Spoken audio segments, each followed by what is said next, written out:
You saw the words on that thumbnail, and you felt it, didn't you? That little sting you get every time the ball rolls down and one lonely pin stays standing. You watched it wobble. You watched it survive. And then you had to walk back up and throw again at a target that feels smaller than a mailbox at the end of the driveway. I know that walk.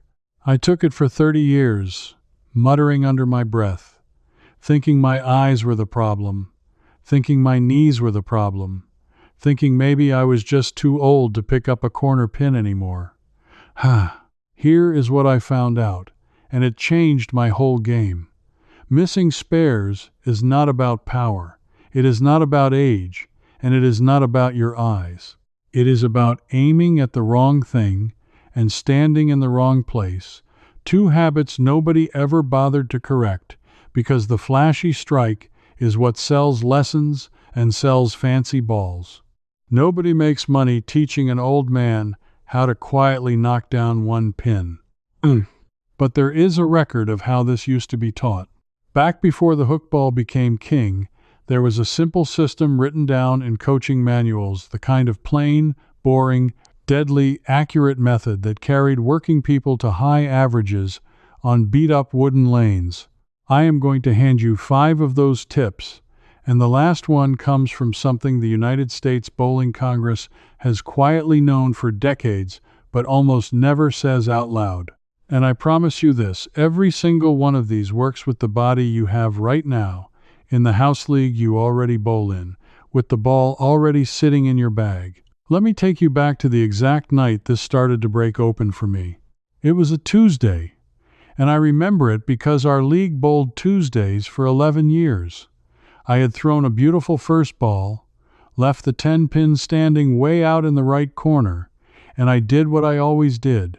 I stood in the same spot I stood for my strike ball. I aimed my whole body at that lonesome pin. I hooked the ball at it, and I watched it sail right past into the gutter. A fellow named Walt, 79 years old, hands like tree bark, leaned over and said 6 words I will never forget. He said, "You're aiming at the pin, son." I was 61 at the time, and nobody had called me son in a while. So it stuck. That one sentence is where everything I am about to tell you begins. Because here is the first tip, and it is the one that fixes more missed spares than anything else. Stop hooking the ball at your spares. I know, the hook feels like the whole point of bowling. The hook is what looks good. The hook is what the young folks post on their phones. But a hook ball is a curving ball. And a curving ball depends on speed, oil, and revolutions, all lining up perfectly every single time. When you are trying to hit one pin, every one of those variables is a chance to miss. A straight ball has no such moods. It goes where you point it. The reason this got lost is almost funny. In the early days of the sport, after the American Bowling Congress was founded back in 1895, most people threw the ball fairly straight because the rubber and wood equipment did not hook much anyway. Accuracy was the whole game.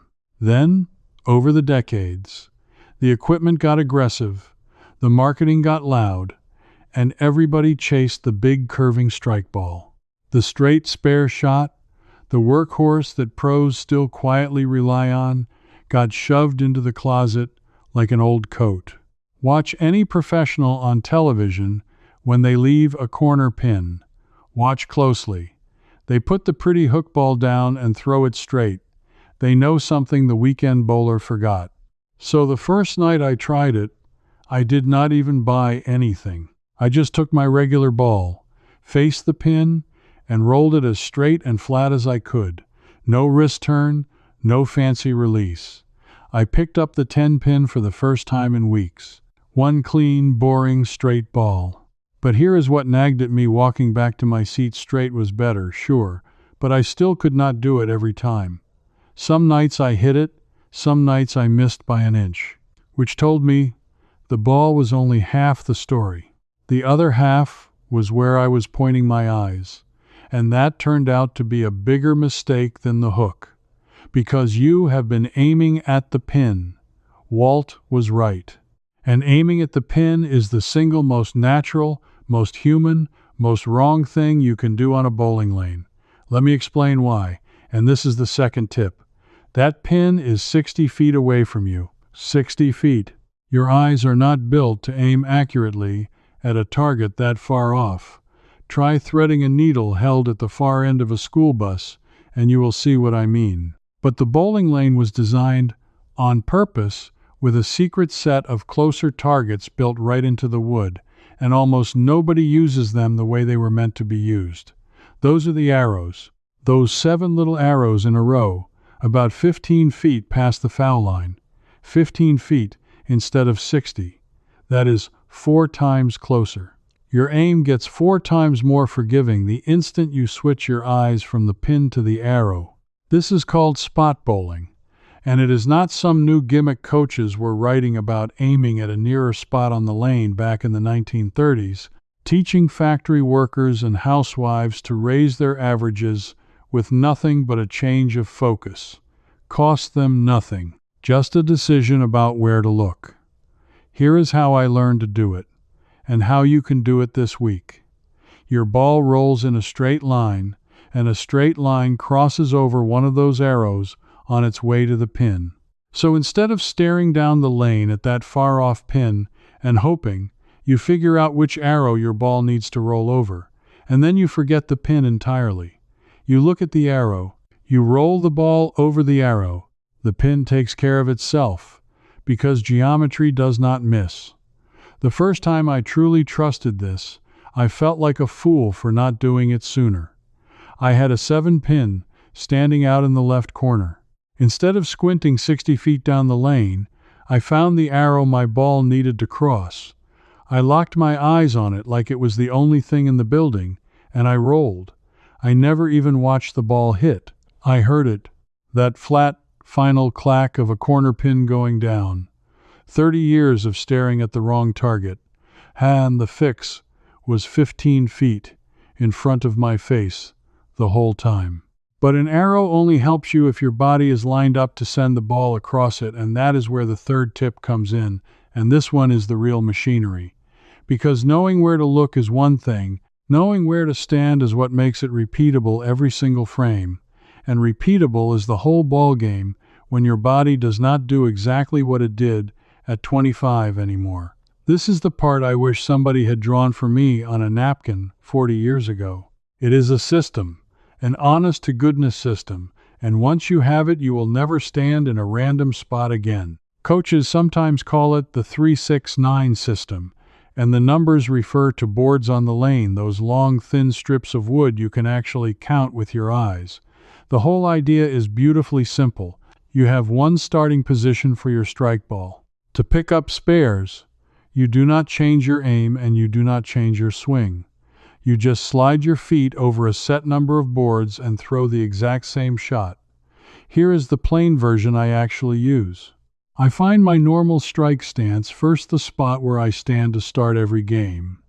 Then, for a spare out on the right side, like that stubborn 10-pin, I move my feet to the left.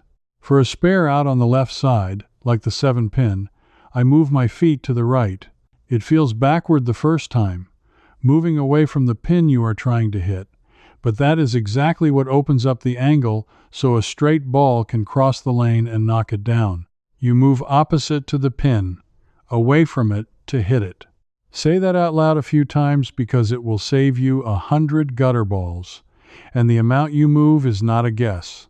That is the genius of the old system. For the pins closer to the middle, you move a few boards. For the deep corner pins way out on the edges, you move more, roughly 3 boards, then 6 boards, then 9 boards further as the pins get farther out to the side. That is where those numbers come from. You are not inventing anything on the fly. You are following a map that thousands of bowlers wore into the wood before you. I taped a little index card inside my ball bag with my own numbers written on it, and for about a month I checked it before every spare shot, like an old pilot running through a checklist. My league friends teased me. They stopped teasing me when my average climbed 11 pins in 2 months. Picture yourself right now, standing at that line index card taped in your bag, moving your feet 3 boards, then 6, then 9, finally trusting a system instead of guessing every single frame. That is the whole feeling my collection is built to give you every session, from the first ball to the 10th frame. It is called the Senior Bowler's Complete System, and it lands in your email as an instant PDF.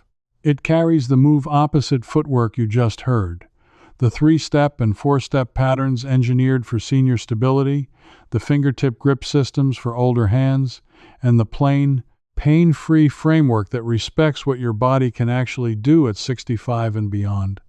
And you do not have to take my word for a single line of it. Tonight, before your next league, do exactly what I said.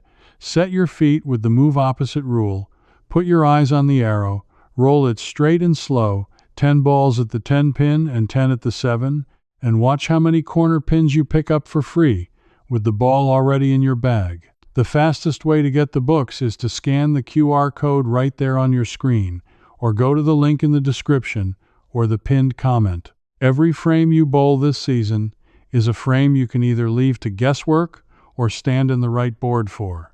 So the sooner you have the map, the more pins you keep. And speaking of anger, let me tell you exactly who has been quietly profiting from you never learning any of this. 11 pins, not from throwing harder, not from some $400 ball, from standing in the right place and looking at the right spot. That is when the anger started to set in, because I began to wonder why nobody in all my years had ever simply shown me this. And now I have to be straight with you about who benefits from you never learning it. Think about how bowling instruction actually reaches you. The magazines, the videos, the pro shop counter, what do they all push? The big hook, the powerful strike, the newest, priciest, most aggressive ball that promises to curve like a professional's.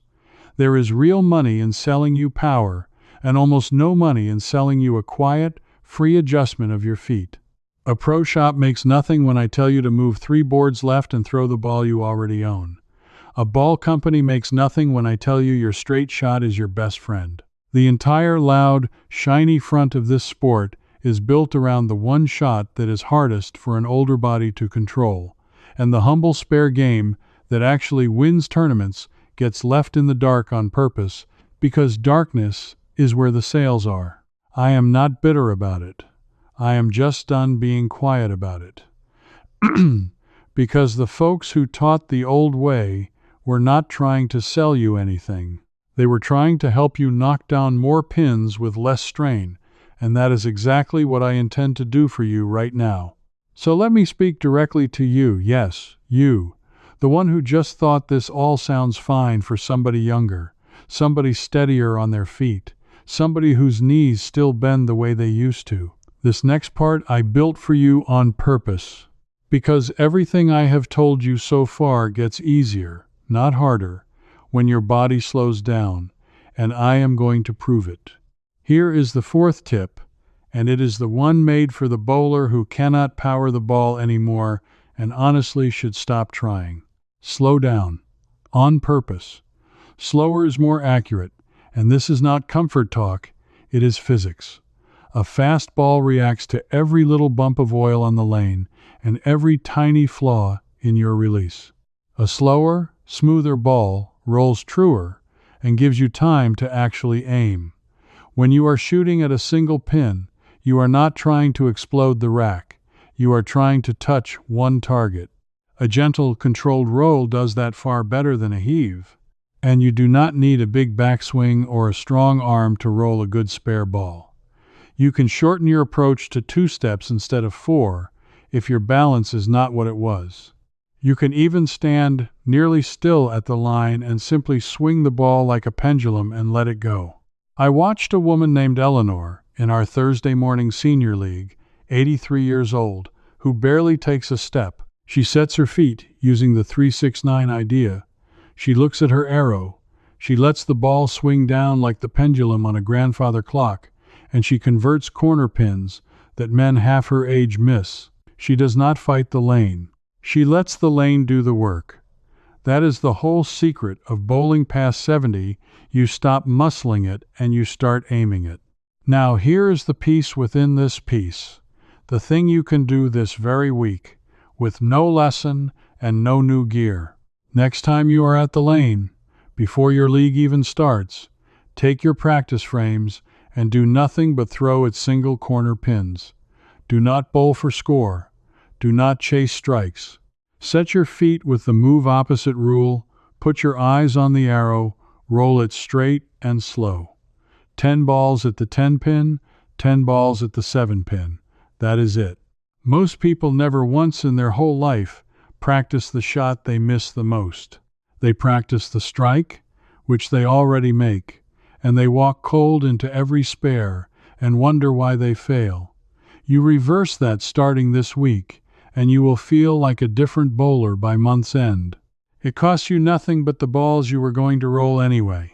But there is still one problem hiding inside all of this, and it is the problem that used to wreck my good nights right at the end, the deep corner pins, the 10 and the 7, the ones way out on the edges, where even a straight ball seems to run out of room. Therefore, I have to give you the 5th tip, and then the thing underneath the 5th tip, the one I promised you at the start, the one the record has been sitting on for years. The 5th tip is about those wicked corner pins, and it is the crossing angle. When the 7 or the 10 is stuck way out in the far corner, standing straight in front of your normal spot and trying to reach it sideways is a losing fight.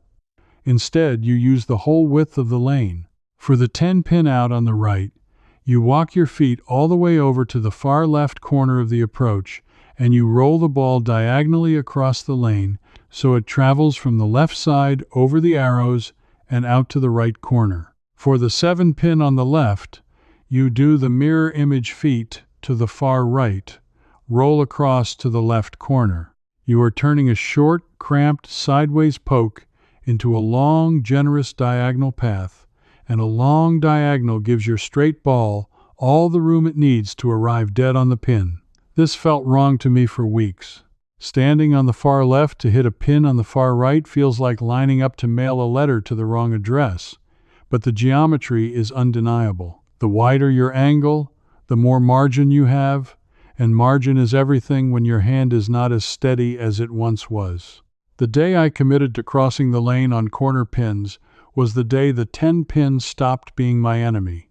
I still remember the exact string I picked up, 4 10 pins in a single game, and old Walt, the man who started all this, just nodded at me like a teacher whose slowest student had finally caught up. And that brings me to what I have been holding back. The reason all of this matters more than you think. Because you might be sitting there saying, all right, spares are nice, but strikes are what win games. That is what everyone believes. That is what the whole shiny front of this sport wants you to believe. And it is wrong, and there is a number that proves it is wrong. And once you hear this number, you will never look at a bowling score the same way again. The United States Bowling Congress, the official body that has kept the records and studied the numbers of this sport for generations, tracks exactly how scores are built, and buried in the plain arithmetic of the game is a fact the marketing never mentions. If you take an ordinary league bowler and do nothing except have them convert their single pin spares every time, their average jumps by roughly 30 to 40 pins. 30 to 40 pins from spares alone. There is no ball on any shelf in any pro shop in this country that will raise your average 30 pins. But closing the spares you are already leaving will do it, for free, this season. Let me put that in plain scorekeeping so you feel it in your bones. Every single pin you leave standing and fail to knock down does not just cost you that one pin. Because of the way bonus scoring works, a missed spare quietly bleeds points into the very next frame too. Miss one makeable spare a game and you are not losing one pin, you are often losing 8, 10, 12 pins off your final score once the math ripples forward. A bowler who throws fewer strikes but calmly closes every spare will beat a wilder bowler who strikes more and misses spares almost every single time. The steady, closer wins. The record has said so for as long as the record has been kept. And here is the part that turns this from a tip into something that was nearly stolen from you. This was known. This was taught. Back in the 1930s, 40s, and 50s, when bowling was the game of the working family and nobody had money to waste, the coaches drilled spares first and strikes second because they understood the arithmetic. They taught the straight ball, the spot on the arrows, the move opposite footwork, the crossing angle on the corners, all of it, the exact 5 things I just gave you as the foundation before anyone was allowed to chase the fancy hook. The spare game was the meat and potatoes. The strike was dessert. Somewhere along the way, when the equipment got expensive and the lessons got sold and the whole business learned it could make more money teaching you to want power than teaching you to want accuracy, the meat and potatoes got scraped into the trash and dessert got put on the front of the menu, but it never actually stopped working. That is the beautiful part. The old method did not fail. It was not disproven. It was just quietly set aside because there was no profit in it, and the people who kept the records, the plain, unglamorous keepers of the numbers at the bowling congress, kept the truth right there in black and white the whole time, waiting for somebody to walk in and read it. An old man named Walt read it decades ago and carried it in his hands and his gruff 6 words.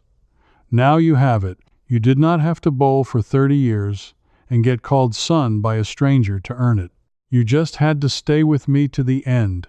So let me leave you with what I really feel, now that the frustration has burned off and only the gratitude is left. What was taken from you was not just a few pins on a score sheet. It was the quiet dignity of walking back to your seat knowing you did your job, knowing you handled the pin that was left, knowing that age did not beat you on that frame, aim did, and now you have fixed the aim. That feeling was sitting in a coaching manual the whole time, and somebody decided a shiny ball would sell better than your dignity. I do not accept that, and I do not think you do either. You are the kind of person who would rather do a thing right than do it expensive. I can tell, because you are still here at the end of a long video about knocking down one lonely pin when the whole world is screaming at you to buy the $400 answer instead. That instinct of yours, the one that says the old plain way is probably the real way, that instinct is correct, and it is worth trusting far beyond the bowling lane. Now do one thing for me, because I truly want to know, which of the 2 corner pins has been your worst enemy all these years? Is it the 7 pin out on the left or the 10 pin out on the right? Tell me in the comments right now. Just type the number, 7 or 10, and tell me if the crossing angle changes it for you this week. I read them and I answer them, and I promise you are not the only one who is cursed at that pin. Leave the comment. Do not just think it, write it down where I can see it. And if you felt that little click of recognition tonight, that feeling of getting back something that was quietly slipped away from you, then come stand with the rest of us who are digging these old methods back out of the dark, one forgotten trick at a time. The next thing I'm going to show you is the one adjustment that fixes a ball drifting into the gutter on the back end of the lane, the thing that happens on the 10th frame when the lane gets dry and your good shot suddenly betrays you, and there is an old, almost forgotten fix for it that has nothing to do with your ball and everything to do with one small thing you do with your thumb. I will be waiting for you there. Bring your worst corner pin, and let's put it down for good. Now this video gave you the overview, but come inside with me and I'll walk you through the full straight ball spare system. All 5 tips, lane by lane, right where we left off. In there, you can ask me your own question, and a real person, me, answers you myself. You won't be alone either. You belong here in the Wise Living Circle. Just point your phone's camera at the code, and you can cancel anytime. Now that you're picking up more spares, let's get the front of the game working too. In this next one, I'll show you one easy way to throw more strikes and raise your score. It's starting right here.